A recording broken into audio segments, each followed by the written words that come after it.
Pleased to be joined here today by Dr. Jenny Harries, from the Chief Executive of the UK Health Security Agency, and Paul Lincoln, who's the Director General of Border Force. We've made enormous progress this year tackling the pandemic across Britain. We're not at the end of it, but the signs are very hopeful. That progress has been hard won by the speed and success of our NHS vaccination programme, by the huge scale of our testing, and by the sheer sacrifice and the discipline of the British public. And so it's important that we don't put that success and undermine it now by putting it at risk. Getting a vaccination feels like being given your life back. Newly vaccinated, thanking the wonderful volunteers, people in tears of relief. But as well as the joy, there's also concern about resurgence of COVID, and it's a caution we absolutely share as a government. And it's why the only route out of this pandemic is careful and prudent, a responsible one. Of course, we're also, as a nation, a group of people who thrive on travel, a nation with family ties across the globe. Notably, nearly 1 in 3 new mothers in the UK was born overseas. And in 2019, UK residents took over 93 million trips abroad.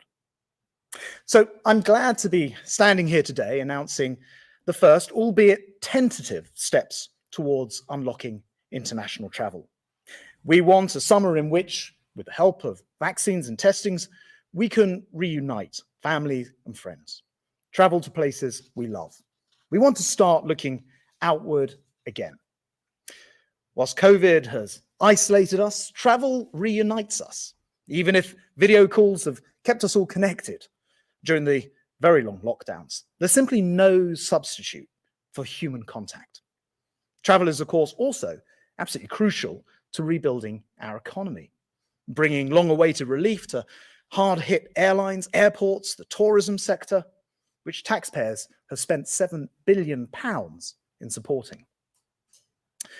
But I have to be absolutely straight with you. Our success in combating COVID here, with 2/3 of adults now vaccinated, is not yet replicated in many places abroad.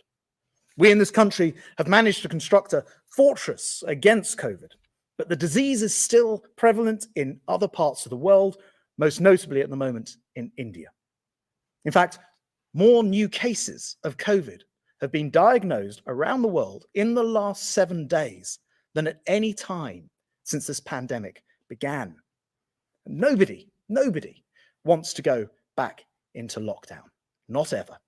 And that's why today's announcement, removing the stay in the UK restrictions from the 17th of May, is necessarily cautious. We must make absolutely sure that the countries we reconnect with are safe, that their infection rates are low and that their vaccination rates are high. It means making sure that we're not incubating the most dangerous variants, that they're not, and that they have safe and secure surveillance in place. And that's why the Global Travel Task Force has come up with the traffic light system classifying destinations by risk. And this is based on data by the Joint Biosecurity Centre, and it will be published on gov.uk. Red countries are those which should not be visited except in the most extreme of circumstances, where repeated testing and isolation in designated government hotels on return is compulsory. Non-UK residents who've been in a red country in the last 10 days will still be barred from entering the UK. I have to tell you now that due to concern about COVID rates and variants of concern, Turkey, the Maldives, Nepal must regrettably be added to the red list today. Amber countries form the biggest group. As with the red list, you should not be travelling to these places right now. Returnees will have to do tests on 3 separate occasions, once before departure, twice after arrival, and isolate in a place of their choosing for 10 days. Finally, we have the green countries, which you will have the opportunity to visit no earlier than the 17th of May, as long as you take a pre-departure test before returning to England and a second PCR test 2 days after you return. And with these green countries, you will not need to quarantine. And travellers will be glad to hear that we've been successful in driving down the costs of tests. However, by necessity, this initial green list must be, I'm afraid, limited. So I'm announcing today that from May the 17th, you'll be able to travel to 12 green list countries and territories, which includes Portugal, Gibraltar, and Israel. I regret the favourite summer destinations like France and Spain and Greece are not yet included, but every 3 weeks from reopening, we'll be reviewing the countries to see how and where we can expand the green list. So this is just a first step. The signs overseas are now more promising as a result of their vaccination programs beginning to crank up. And as the summer progresses, we hope that more traditional tourist destinations will be unlocked. But we have to turn the key slowly. And green list countries will be placed on a watch list if we start to have any concerns. And if it's necessary because of a new upswing in cases or a new variant, we'll not hesitate to act fast and withdraw green status. So it's up to you to check thoroughly before traveling. And if you're thinking of booking a holiday in a green list destination, please check the restrictions applying to new arrivals. You can get this information on Gov.uk, and it is important because each country has its own restrictions. Indeed, our strong advice is not to book any holiday which does not include a refund in the event that the COVID-related situation changes and you're able to cancel. And I'm afraid we do expect longer delays at airports, and Paul will be saying more about this in just a moment. But all these measures are necessary to protect us from new variants and guard against a resurgence of infections. And that is why the UK has now developed the most comprehensive testing regime on the planet, testing up to 2 million people per day, mobilizing our world-leading genome sequencing to spot mutations that could lead to new variants. And these are, if you like, the walls of our fortress, because the first duty of any government is to preserve the safety of its people. But it's also our responsibility to show global leadership, to work with other countries, to create safe standards for international travel. These were the issues I discussed with the G7 transport secretaries when I chaired a meeting with them earlier this week. And I was able to set out our own traffic light system. As part of international leadership, the government's working to develop these standards, global standards for digital travel certification. So from the 17th of May, English residents will be able to use their existing NHS Health app to gain access to their vaccine records. Alternatively, they'll be able to request a paper letter to verify their vaccination status. Now, before I finish, let me make one final point. I know that there are many people watching who might want restrictions to be lifted faster and to go further. And there are, if anything, more people who prefer us to go at a slower pace. What unites us all, I think, is the belief that we don't want to return to the days of misery and suffering and loss. We must keep our fortress built at such a huge cost to all of us secure until brighter days when unrestricted travel will allow us to meet people who mean the most to us. For now, we must tread carefully, respecting the science that will guide us along the way. I'd like now to turn to Jenny to cover the epidemiological situation. Jenny. Thank you, Secretary. Could I have the first slide, please? So I'm just going to talk through 4 slides, which gives the epidemiological picture across the UK at the moment. And what we see here is the number of people testing positive for COVID-19 in the UK. Thankfully, the new cases have continued to decline right across all 4 nations. And you can see that from a peak at the start of the year, around 60,000 cases, our latest figure is 2,060, and that's actually a decline of just over 300 from this time last week. And the case rates per 100,000, which have been up in the hundreds, are now down on average to 23 per 100,000. There is some variation across the country, and there is an element of plateauing here, and positivity is plateaued at around 0.8%. Next slide, please. Then moving on to hospital data, and what you'll see is that, as we know, the curve shifts a little bit to the right. People tend to be hospitalised slightly later, about 2 weeks into infection.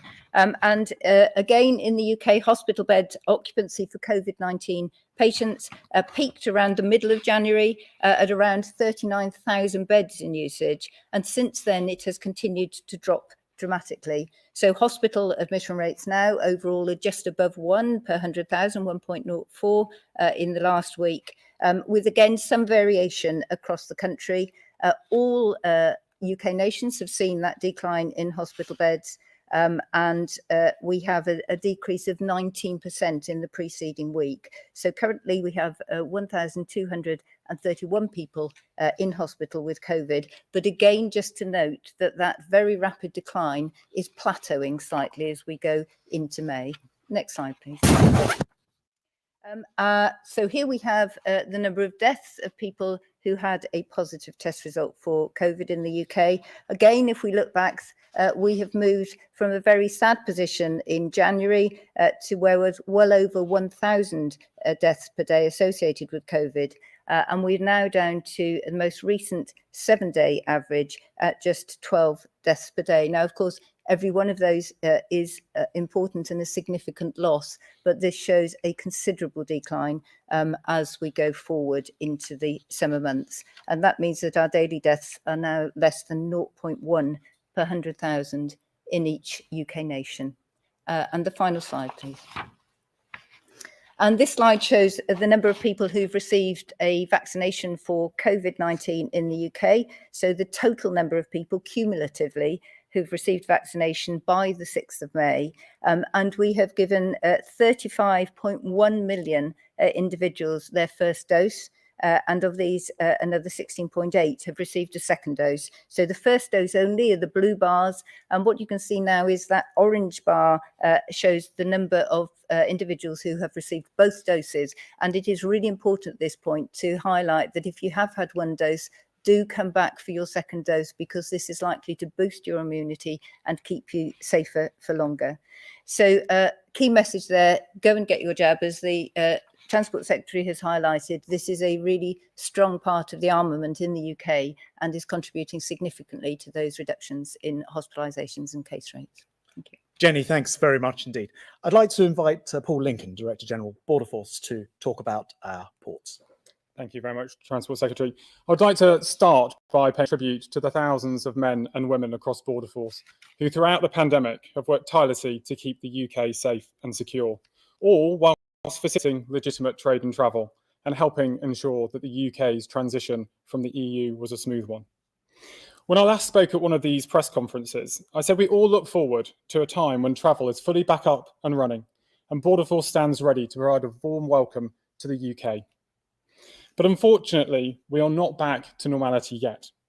And today I want to take this opportunity to set out what people can expect to see at the border in terms of the new traffic light system when travel starts to resume on the 17th of May. Travel will be different. And as the Transport Secretary says, we still need to be cautious. There will continue to be additional health checks for every person crossing our border, and inevitably that will mean it will take longer for most people to enter the UK. These measures have been put in place to protect the hard-fought gains and sacrifices that have been made by individuals and societies in the UK, minimising the risks of importing variants whilst protecting the success of our vaccine rollout. But ensuring the biosecurity of this country is a joint effort, as well as Border Force and wider government. Every passenger, every carrier, every seaport and every airport has a role to play in this endeavour. For the time being, passengers will need to expect an increase in the time taken at each stage of their journey. It currently takes a Border Force officer 5 to 10 minutes to complete all, which means even for the most compliant passenger, it might take 14 or 15 times longer to process them before, compared to around 25 seconds. And where people do not have the correct paperwork, it can and has taken considerably longer, including when we need to serve fixed penalty notices for non-compliance. Border Force officers have to date been manually checking that each person has a valid negative COVID-19 test, and that has been taken within 72 hours of their journey to the UK. That everyone has also booked a day 2 and day 8 test package. That those travelling from red countries have booked into a quarantine hotel and are handed off to the managed quarantine service. That those arriving from elsewhere understand the requirement to quarantine at home for 10 days.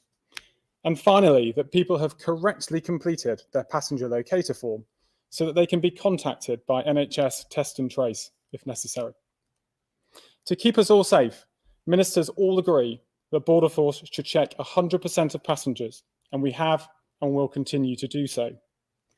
But we have been taking several steps to significantly improve and speed up this process. We are digitising a number of the checks just mentioned, including the passenger locator form process so it can be used in e-gates. We are providing a simpler process for carriers at check-in, and we'll be increasing the number of Border Force officers that are available to process passengers at immigration desks.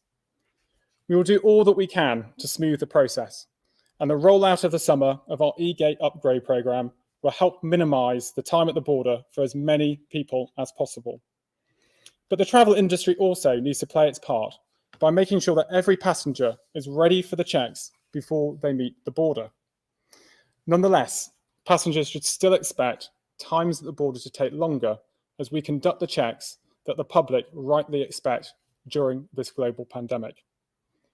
Border Force officers will deliver the best service possible, but they will also continue the vital work that they do every day to protect national security, to prevent drugs, weapons, and other illicit goods from entering the UK, to crack down on illegal migration, and to protect vulnerable people.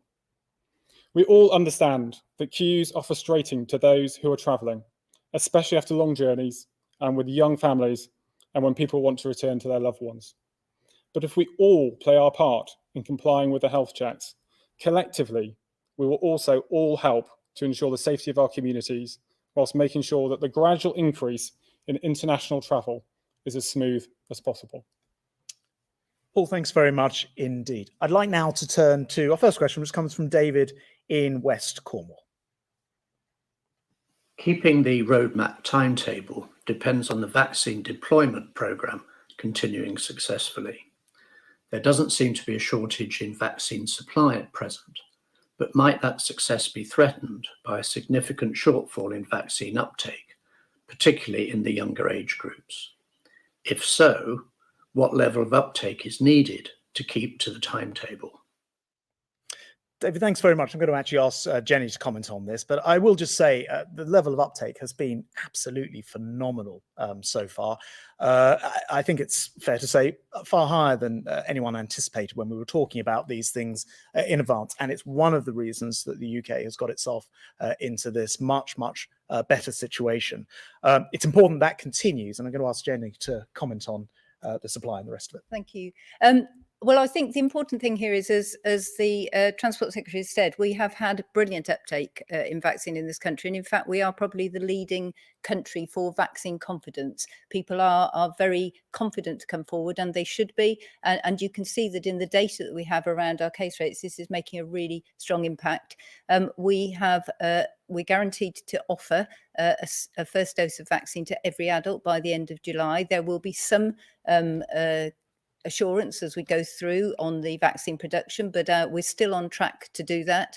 And of course, we're just coming into vaccinating the younger age groups, the under 40s. So I think it would be wrong of us to jump to conclusions that the younger people will not take up the vaccine. They have been brilliant in stepping forward to comply, for example, with students with regulations last autumn. So I think we should just wait and see. I think we have every confidence that people will step forward and do that. And I think they will be encouraged by the fact that we now have a long record of doing so in this country. It has been absolutely tremendous, and long may it continue. I'm going to go to Nicola in Surrey. Nicola says the first 2 vaccines were approved for use very quickly, but this process seems to have stalled for the other potential vaccines. And why? Well, we know that actually a third vaccine, Moderna, was also approved, and I think in use. But again, Jenny, you're probably best. Yes, thank you. So, I mean, the remarkable thing actually is that we have 3 approved vaccines for a new virus within the short time frame that we have, and they have all undergone the appropriate safety checks and the continued reporting, which you will see through MHRA. I don't think we can say it's stalled at all. We have good progress through, and it's important, of course, that each step is taken. It's not just the government or the scientists that propose these to go through. It's also when trials are finished, and clearly it's important that we take note of those studies. So I think other potential vaccines on their way. It varies slightly across the world, but in fact that offer of the first vaccine to every adult by the end of July should still be in place for the vaccines that we have. I think it's worth saying as well, the vaccine task force that went out and spent so much time and energy procuring, I think the last figure I saw was something like 570 million vaccines, has put us in a very good position, because it means that we've got a variety of different vaccine candidates that we're able to bring in, including announcements about factories which are producing more here, including in the Northeast, but very much a collective effort, including with the public, taking up vaccines in such large numbers. Yeah, and just adding to that, of course, one of the other things that is happening is around looking to check that we have vaccines available going forward against variants of coronavirus, and investment in Public Health England's Porton Down labs there recently to make sure that we can assess the effectiveness of our current vaccines against new variants, which is just as important, I think, as what we have currently. Thank you to Nicola in Surrey. We'll go to Caroline Davis at the BBC next. Thank you, Transport Secretary. Firstly, there are only 12 countries and territories on this list. Many passengers will be very disappointed by that, as will the industry. Why are there so few? And secondly, you've put Turkey on the red list. What does that mean for the UEFA Champions League final that's due to be played there?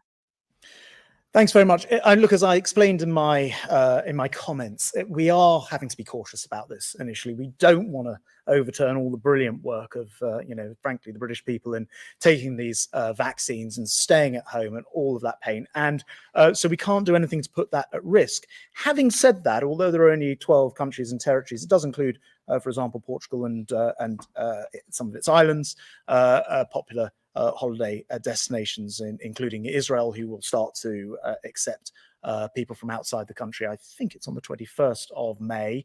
But I do accept that it is a slow but very deliberate rollout of this. And I noted that Heathrow, for example, who you might think would jump on your comments, actually agree that this is the right approach and that this steady, slow process initially is the right way to go. It's worth pointing out there are 2 separate points at which we'll have reviews. First of all, the Joint Biosecurity Centre will review this data every 3 weeks. And so we will have another review point along pretty soon. The second thing to say is we've got checkpoints built into this. The checkpoints mean that we're looking at what has to happen in a green, amber or red in terms of the requirements for testing and so on and so forth. So this will be a fast developing situation, but really the key thing to say is the reason there aren't more places on the list is there aren't more places that are in the fortunate position that the United Kingdom has got itself in. As Jenny says, people coming forward for vaccines. As I was saying, the vaccine task force and the government doing such strong work a year ago to make sure we were ahead of the world in terms of having those vaccines. So if you're looking for the answer, it is simply that the rest of the world needs a bit of time to catch up with our more fortunate vaccine position before we'll be able to open up travel to those locations. You ask a very good question about the situation with regard to UEFA and the situation for Turkey.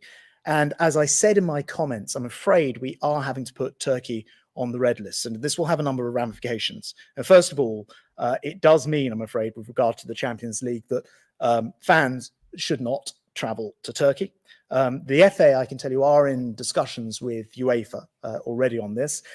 We are very open to hosting the final, but it is ultimately a decision for UEFA. Of course, it's worth mentioning the UK has already got a successful track record of football matches with spectators, so we're well placed to do it. And I have spoken to the Secretary of State for Culture, Media and Sport this afternoon about this. So we're very open to it. It is actually in the end a decision for UEFA to make, but given that there are two English clubs in that final, we look forward to hearing what they have to say. Thank you very much indeed. I'll turn now to Tom Clark at ITV. Thank you, Secretary of State. While we worry about where we might be able to travel to, the virus is proving it's pretty capable of travelling into the UK. How concerned are you, and should we be, about the doubling of the number of variants of concern originating in India here in the UK? And how concerned should we be about the Indian variants compared to those from South Africa and Brazil, for example? So there are two places to answer this. One is, of course, with the excellent border protection that Paul Lincoln and his team are providing, which is helping us to keep on top of variants of concern. The second thing is now that the variant in India is a variant of concern rather than a variant of interest, which it has been up till recently. I'm going to ask Jenny to comment on the epidemiological situation. Thank you. So I think, yes, we should be concerned, and I'll come to the action that we're taking. But there is quite a complicated message here, I think. So it's a good sign. We've seen the slides there, and our overall positivity rates have dropped dramatically. But in some areas, there are some variants of concern, particularly the Indian one, which have risen quite sharply in the last week or two. So those areas, we really do want people to be extra cautious. Again, it's important, just because that particular one, so the B16172, one of the three variants that we're seeing from India, has increased quite rapidly. The other two, the one under the 3 number, are still variants under interest. And when we move them to a variant of concern, it's because we find something in how they're behaving, or some of the mutation that we think might give some cause for concern, either particularly in vaccine escape, severity of disease, or transmissibility. Now, what we have with this particular Indian variant at the moment is that we found yesterday at the technical group, the variant technical group, that the transmissibility was at least equal to what we've been calling the Kent variant. It's the B117. It's actually very widespread, but people will recognise it by that name. And we don't yet know many other characteristics about it. It takes quite a while to understand, for example, the severity of disease, or what it means for vaccine effectiveness. So while we're watching that, actually, we are taking a whole host of steps to ensure that in areas where we have seen that, we have enhanced contact tracing. We're going in with messaging, working with local communities, with local directors of public health, to ensure that people are really aware of the potential risk. We're encouraging people to continue to work from home, all the things we know, socialise outdoors, even if the situation and the rules change. It's really important people continue to do that. And this is likely to be a bit of a pattern as we go forward. So we need the public to do everything that they have been doing in sticking to the rules, but in those particular areas to be being particularly careful. And we will continue to monitor it. I think one of the important things is the UK has absolutely brilliant genomics. We contribute about 1/3 of the total global genomic sequences that are put up on Gazade. And so we have a very, very clear picture of what we have in terms of variants of concern and under investigation. And of course, the reason why we're taking variants of concern so seriously, it's one of the reasons in response to the previous BBC question that we're not opening up too fast, because we want to be in a position to control it. And it's one of the reasons why Paul Lincoln and his team are checking 100% of people at borders, although that will increasingly on the green list countries start to become a digital check through the e-gate and the passenger locator form over time. Can we go to Paul Kelso of Sky?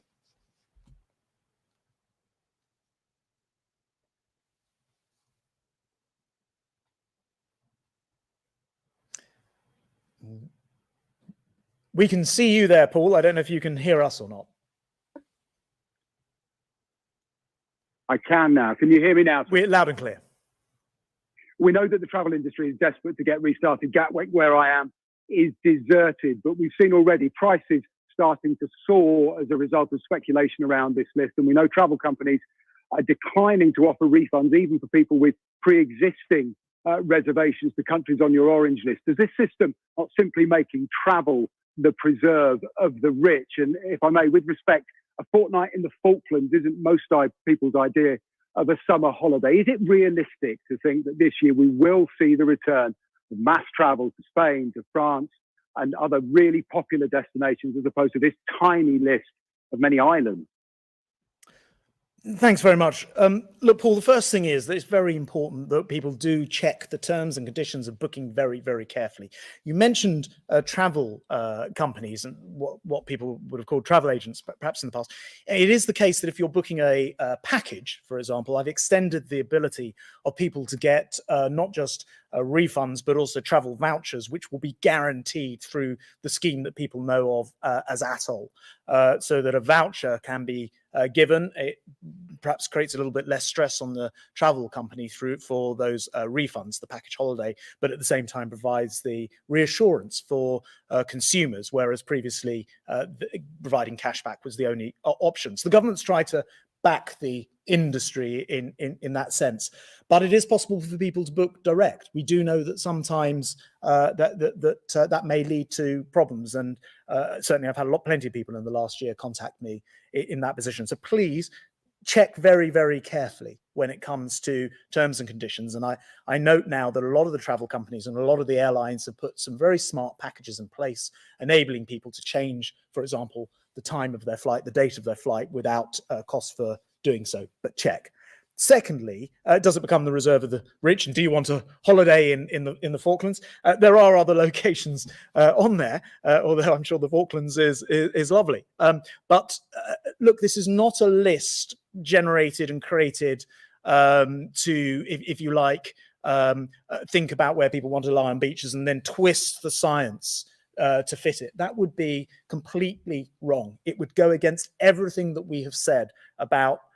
In fact, it would betray the sort of what everyone has gone through for the last year, the sacrifices that people have made, staying home, going to get the vaccine when called, the enormous national effort. If we were then to throw it all away and just say, well, we'll add some holiday destinations on, we cannot do that. And I hope people will. I think people will appreciate and understand that. What we can and will do, though, is review the list very regularly. And Jenny will correct me if I'm wrong, but you mentioned 12 fatalities, deaths per day on a 7-day running average. When I came in, I checked where France is at. I think it's about 220 fatalities per day. We just need to give other places in the world a chance to catch up. And some of those places are the locations where people will want to go on holiday. So to answer your last question about whether we'll see mass travel or not, look, I think we will gradually see an opening up. We see that the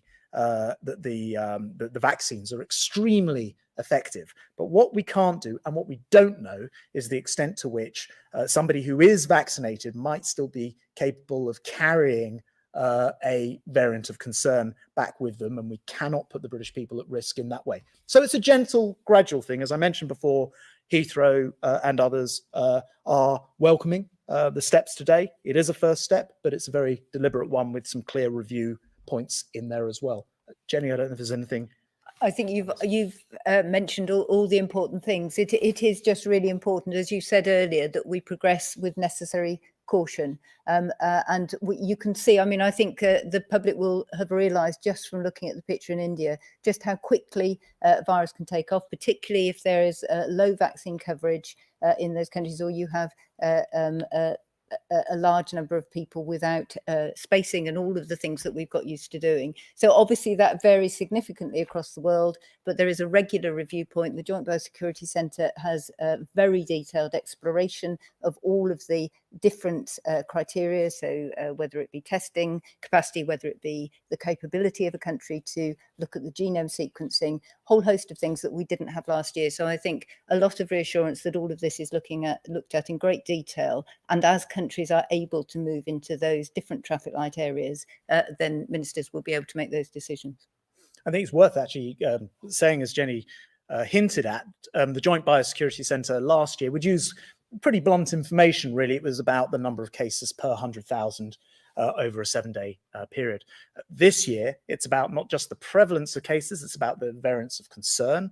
It's about the ability of the country to test, the quality of their data, how good their genome sequencing is. And I think reassuringly, Paul, all of that's going to be published this year, both the methodology and the data, so people can see themselves how and why the particular countries and territories that are being included at the moment are in there. And I think that will be helpful for everyone. Thanks very much, Paul. Can we go to Lucy Fisher of The Telegraph? Thank you. 2 quick questions, if I may. Firstly, for Mr. Lincoln, will Border Force deploy more staff to ease delays at the border? And if so, how many? And secondly, a question for the Transport Secretary, please. Vaccinated Britons are allowed to travel to other countries without having to take expensive COVID tests or quarantine, but the UK government insists on these measures from vaccinated travellers. Why doesn't the government have faith in the vaccine, and will this policy be reviewed? Thanks very much, Lucy. Paul. Yes, thank you, Lucy. I mean, we will, and I said in my opening statement that we will be increasing the number of Border Force officers who will be available to process passengers at immigration desks. I mean, I should put this in the context that there are currently at the moment more Border Force officers processing passengers at Heathrow than any other time since 2012 Olympics. And the reason why people talk about this is because we have had to deal with a lot of non-compliant passengers, and that sometimes takes Border Force officers away. So what I'm very pleased to have announced today is the simplification of the processes we've put in place, which should make it easier for passengers, should make it easier for carriers, it should make it easier for our officers, and do our best to speed people through the border. Thanks very much. In answer to your second point about vaccinated Brits being allowed to travel to other countries, actually, when I look around the world, and as I mentioned in my comments, I chaired a meeting of the G7, the Group of 7 Secretaries of State for Transport in the week. And actually, they don't have systems in place for travel yet. They haven't launched their equivalents of the Global Travel Task Force, nor do they have traffic light systems. Actually, by and large, because we have managed to vaccinate a higher proportion of the population faster than other countries, we're also ahead in terms of this unlock program, both the wider roadmap, of which the 17th of May and the 21st of June are the third and fourth moments, but also in terms of unlocking travel. But you ask a really interesting question about, well, if you've been double vaccinated, why shouldn't you be able to go travel? And it's a question, of course, we're asking all the time. And again, actually, I'm going to lean on the advice here from Jenny, because I think it's one of the things, the questions that scientists are having to tackle most at the moment. So thank you. So I think from what I've said previously, we are learning a lot about the vaccines. So we're very confident that for most variants out there at the moment, the vaccines that we're using will protect the individual from serious disease and from hospitalization.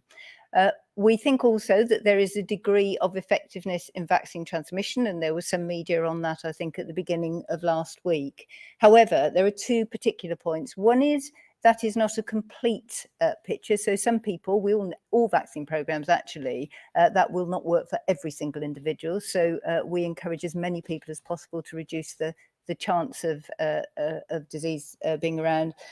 But we don't yet have absolute clarity, I think, on the transmission risk.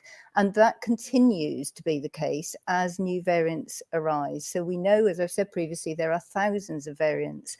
And every now and again, they're not all of significance. Many will appear and die down again and be of no concern at all. But the South African variant, of course, we've done that has risen a little bit in the UK, but has been reasonably contained.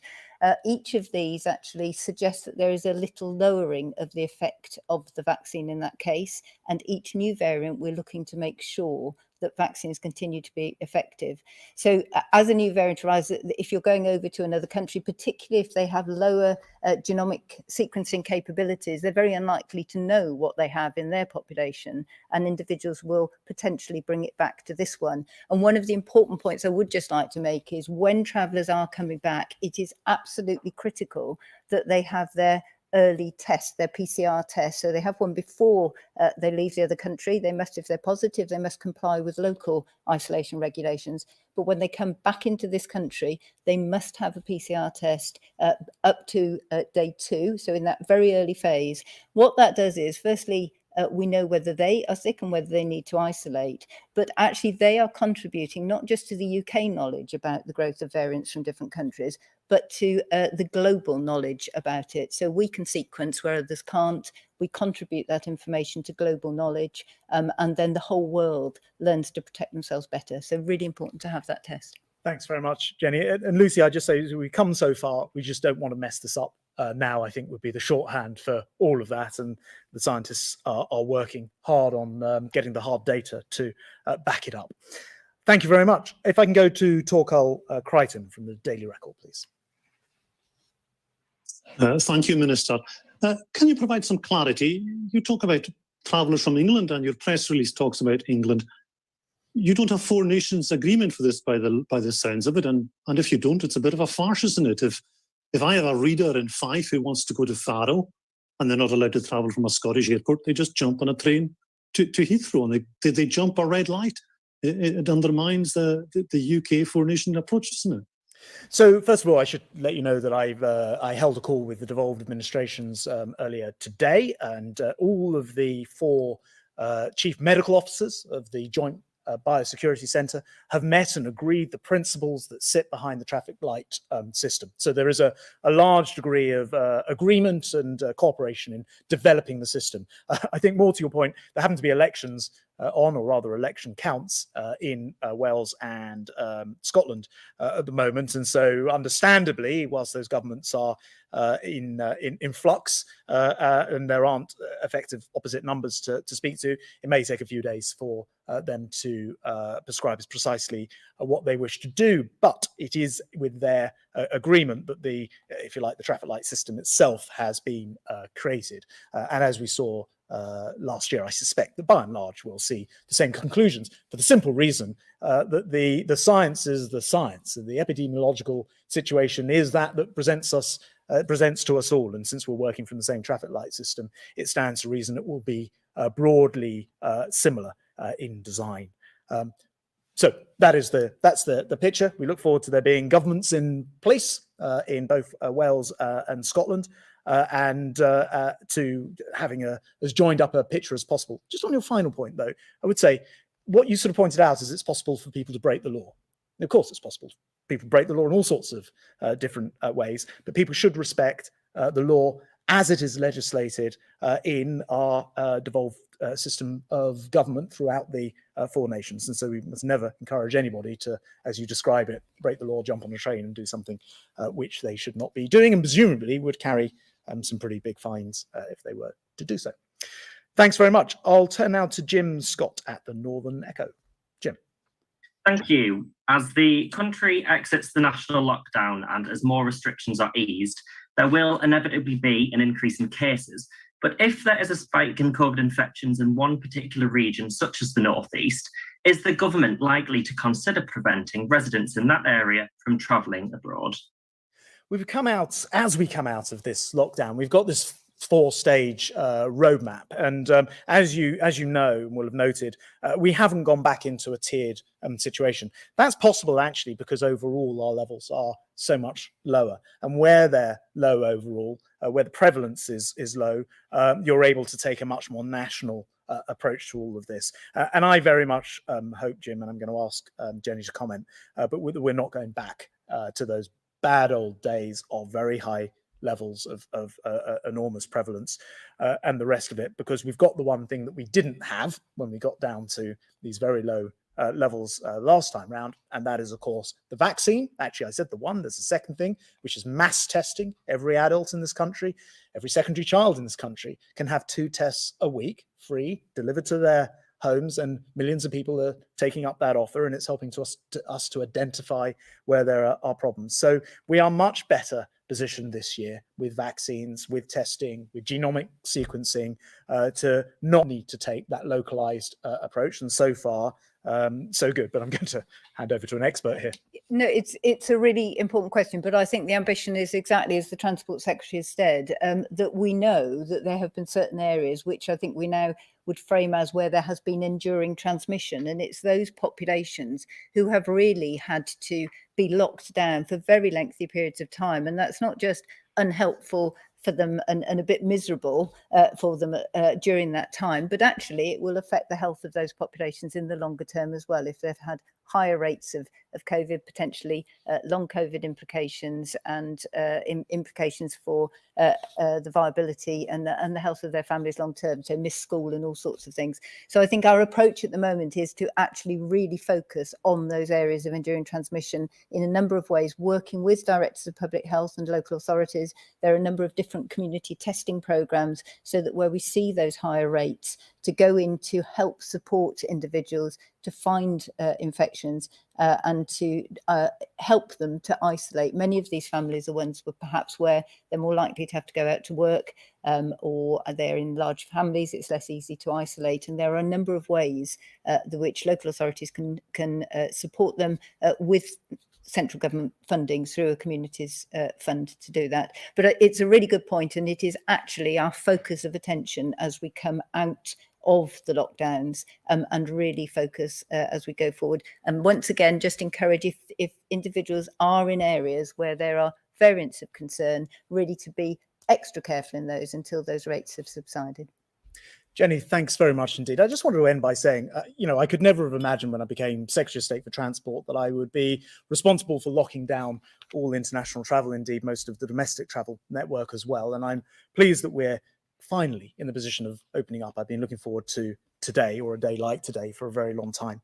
But we do have to follow a very cautious approach. We've got to follow the science at every step. We don't want to throw away the very hard-won gains. But I think as confidence builds, as the rest of the world is able to catch up with our successful vaccination program and get themselves vaccinated, I expect that we will see a situation where more countries will open up. But please check the details carefully, look on gov.uk, and make sure that you have refundable options. And most of all, of course, remain safe. Thank you very much. Thank you.